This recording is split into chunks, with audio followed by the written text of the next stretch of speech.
দেশ জুড়ে অবৈধ বাংলাদেশি ও রোহিঙ্গাদের উচ্ছেদ করা নিয়ে অভিযান চলছে। সীমান্ত দিয়ে যাতে কোনো অনুপ্রবেশকারী ঢুকতে না পারে তার জন্য বাড়ানো হয়েছে নিরাপত্তা। ভুয়ো ভোটার কার্ড বানিয়ে এদেশের নাগরিক হওয়ার পরিচয়পত্র বানিয়ে ফেলছে। এত নিরাপত্তার পরও কিছুতেই আটকানো যাচ্ছে না অনুপ্রবেশকারীদের। এবার অবাক করার মতো আরও একটি ঘটনা সামনে এসেছে। বাংলাদেশে এক ব্যক্তির জাতীয় পরিচয়পত্র আছে, তারপর আব্দুস সালাম অবৈধভাবে ভারতে ঢুকে এক ব্যক্তিকে বাবা বানিয়ে ভোটার আই কার্ড থেকে শুরু করে আধার কার্ড সহ ভারতে থাকার প্রয়োজনীয় নথিপত্র বানিয়ে ফেলেছে। আর তারপর থেকে বিন্দাস পশ্চিমবঙ্গে রয়েছে এবং বর্তমানে সে বাংলারই ভোটার। এসআইআর শুরুর আগেই এই ধরনের ঘটনা সামনে আসছে। এসআইআর হওয়ার পর কি হতে পারে ভাবুন একবার। এই রকম ঘটনা রাজ্যের বিভিন্ন প্রান্তে কত ছড়িয়ে আছে তার ইয়ত্তা নেই। ঘটনাটি উত্তর ২৪ পরগনার হিঙ্গলগঞ্জ ব্লকের অন্তর্গত হিঙ্গলগঞ্জ পঞ্চায়েতের ১০০ নম্বর বুথে। আমরা সেই আইডেন্টিফিকেশন নাম্বার বা এপিক নাম্বার, যেটা মানে ভোটার কার্ডের যে নাম্বার, সেটা আপনাদের ভোটার কার্ডটা আপনাদের সামনে তুলে ধরছি। ঘটনাটি উত্তর ২৪ পরগনার হিঙ্গলগঞ্জ ব্লকের হিঙ্গলগঞ্জ পঞ্চায়েতের ১০০ নম্বর বুথের। স্থানীয় সূত্রে জানা গিয়েছে বাংলাদেশের সাতক্ষীরা জেলার কামদেবপুর এলাকার বাসিন্দা মোহাম্মদ আব্দুস সালাম গত কয়েক বছর ধরে হিঙ্গলগঞ্জের উত্তর মুসলিম পাড়া এলাকায় বসবাস করছেন। নাম পরিবর্তন করে স্থানীয় এক ব্যক্তিকে বাবা বানিয়ে এই এলাকায় ভোটার কার্ড বানিয়ে ফেলেছে সে।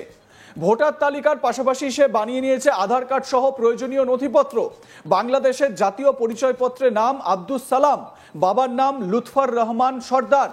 হিঙ্গলগঞ্জের নতুন করে বানানো আব্দুস সালামের ভোটার আই কার্ডের নাম সালাম গাজী, বাবার নাম আহমজাদ গাজী। মানে দুদেশের পরিচয়পত্রে ভিন্ন ভিন্ন নাম, আর তা নিয়েই বিন্দাস বাংলায় বিচরণ করছে এই সালাম গাজী ওরফে আব্দুস সালাম। কোথা থেকে আব্দুস সালাম তার বাবা আমজাদ গাজীকে পেল তা নিয়ে প্রশ্ন তুলেছেন এলাকার বাসিন্দারা। বর্তমানে আব্দুস সালাম ওরফে সালাম গাজী কর্মসূত্রে তামিলনাড়ুতে থাকে।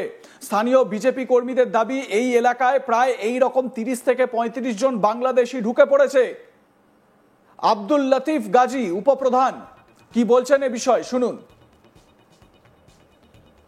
বুথে সালাম গাজী আছে, এরকম অনেক নাকি এখানে অনেক বাংলাদেশি আছে যারা অবৈধভাবে বাংলাদেশ থেকে এপারে এসে যারা এখানে ভোটার কার্ড তৈরি করে বসবাস করছে।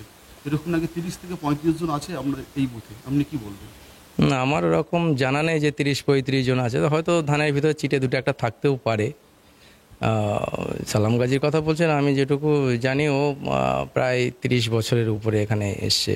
ওর মা এখান ওর মাসির কাছে রেখে গিয়েছিল, এইটা আমি জানি। কিন্তু এরকমভাবে যে বহু মানুষ আছে এটা আমার জানা নেই। যদি থাকে সেটা নির্বাচন কমিশন তার জন্য আছে, নিশ্চয়ই সেটা তার ব্যবস্থা নেবে। আমরা চাই না কখনো যে বাংলাদেশি লোক আমাদের ভারতীয় নাগরিক হিসেবে এখানে থাকুক। ১০০বার আমরা চাই যে যারা এভাবে এসছে তারা মানে যাতে ভারতে না থাকতে পারে, সেটা আমরা সবসময় নির্বাচন কমিশনের পাশে থাকব। কিন্তু এই ঘটনার পর থেকে প্রশ্ন উঠতে শুরু করেছে, এভাবে বাংলাদেশ থেকে কাঁটাতার পেরিয়ে ভারতে ঢুকে পড়ছে, তারপর অবৈধভাবে দেশের বিভিন্ন জায়গায় আত্মগোপন করে ফেক আইডি কার্ড বানিয়ে ফেলছে কি করে? তাহলে কি ভোটার কার্ড আধার কার্ড বানানোর সময় কিছুই ভেরিফিকেশন করা হচ্ছে না? এ বিষয়ে আমার সহকর্মী তপন মণ্ডল তার প্রতিবেদনে কি বলছেন শুনুন। বেশ কয়েক বছর ধরে পশ্চিমবঙ্গের সীমান্ত ব্যবহার করে বাংলাদেশি অনুপ্রবেশকারীরা ভারতে প্রবেশ করেছে। এই ঘটনা বছরের পর বছর ধরে প্রকাশ্যে এসছে, যখন সেই বাংলাদেশি অনুপ্রবেশকারীরা সীমান্ত এলাকার বিভিন্ন থানা এলাকাতে গ্রেপ্তার হয়েছেন। তবে যারা গ্রেপ্তার হয়েছেন তাদের থেকে যারা গ্রেপ্তার হননি সেই সংখ্যাটা কিন্তু বেশি। কারণ এই যে অনুপ্রবেশের ব্যাপারটা বা অনুপ্রবেশের যে সমস্যা, সেটা কিন্তু ভারত এবং বাংলাদেশের মধ্যে দীর্ঘদিন ধরে চলছে। অর্থাৎ বাংলাদেশিরা বিভিন্ন সময়ে কাজের খোঁজে বাংলাদেশ থেকে মোটা টাকার বিনিময়ে দালালের হাত ধরে ভারতে অনুপ্রবেশ করে। এবং সেই ঘটনা এসআইআর যখন শুরু হয়েছে তখন প্রকাশ্যে এসছে হিঙ্গলগঞ্জ এলাকায়।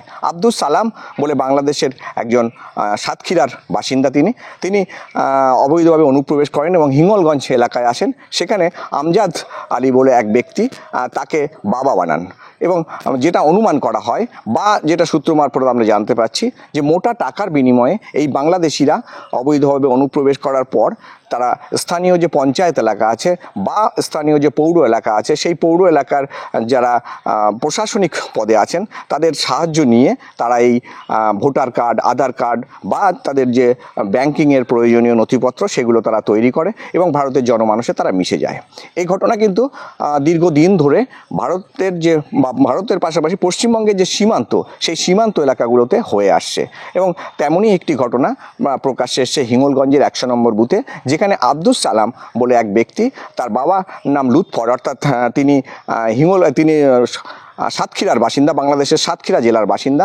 সেখান থেকে তিনি অনুপ্রবেশ করে হিঙ্গলগঞ্জে প্রবেশ করেন এবং সেখানে আমজাদ আলী বলে একজন ব্যক্তিকে তিনি বাবা তৈরি করেন বা বাবা বানিয়ে নেন, নিয়ে তার ভোটার কার্ড তৈরি করে নেন এবং ভোটার কার্ডে সেই আমজাদ আলীর নামটি আছে তার বাবার নাম।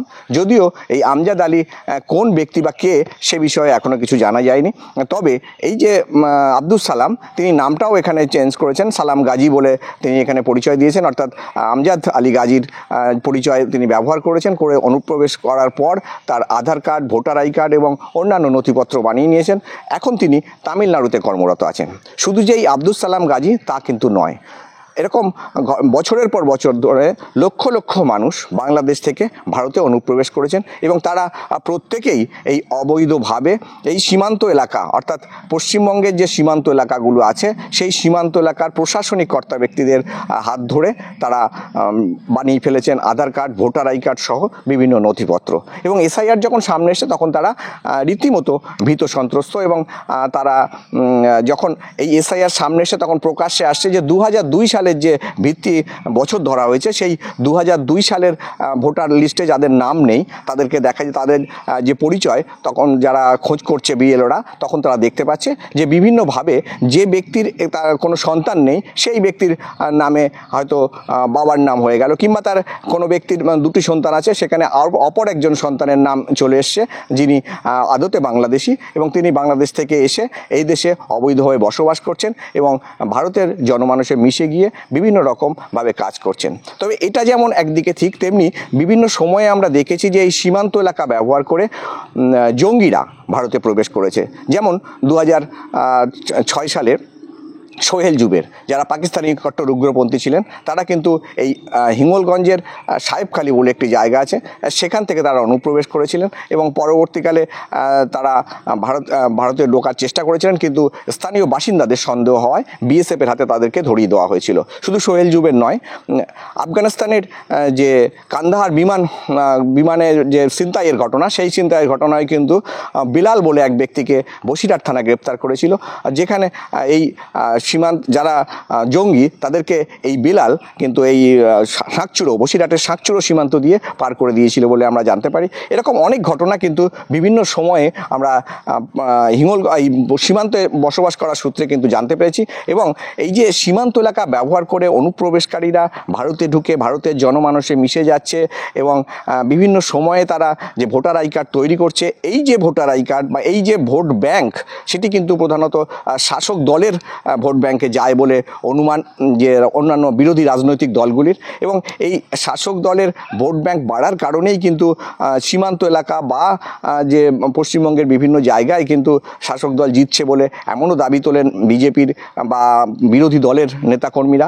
তবে বিষয়টা এরকম যে এই যে অনুপ্রবেশকারীরা বিভিন্ন সময় ভারতে প্রবেশ করছে এবং তারপরে তারা যে ভারতের জনমানুষে মিশে যাচ্ছে, তারা যে পরিচয়পত্র বানিয়ে ফেলছে, তারা আদতে জঙ্গি সংগঠনের সঙ্গে যুক্ত না অন্য কোনো সংগঠনের সঙ্গে যুক্ত সেটা কিন্তু ভারতের যারা এই সীমান্ত এলাকায় বসবাস করছে তারা কিন্তু খতিয়ে দেখছে না এবং তারা টাকার বিনিময়ে তাদের পরিচয়পত্র তাদেরকে ব্যবহার করতে দিচ্ছে এবং তারা তাদের ভারতীয় যে নথিপত্র সেগুলো বানাতে সাহায্য করছে। এই যে ঘটনা, এই ঘটনার পরিপ্রেক্ষিতে যদি এসআইআর হয়ে থাকে বা এসআইআর শুরু হয়েছে এবং এসআইআরে যদি এই বাংলাদেশিদের ধরা যায় তাহলে কিন্তু এসআইআর সার্থক হবে বলে অনুমান করছেন স্থানীয় বাসিন্দারা। আপনাদের মতামত জানান, দেখতে থাকুন আজ তাক বাংলা। সাবস্ক্রাইব করুন আমাদের ইউটিউব চ্যানেলটি, বেল আইকন প্রেস করুন নোটিফিকেশন পেতে।